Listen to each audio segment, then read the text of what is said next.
Hello, nimekuja kuweka sawa swala la kwamba mimi nina mimba. Cha kwanza, mimi sijui kabisa mimba inapatikanaje. Sijui watu mnafanyaje mpaka mnapata mimba.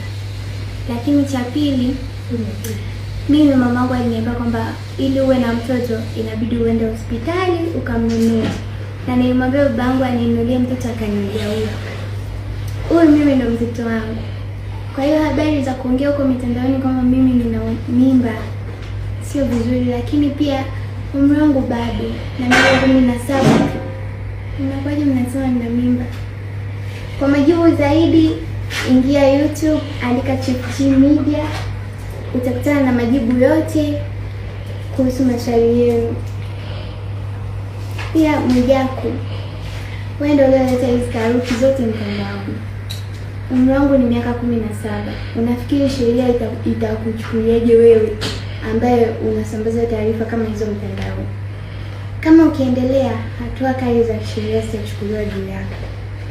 Msisahau kwenda kustream nyimbo zangu, kusubscribe channel yangu, na wapenda sana. 7 Hits Media, tumekiwasha.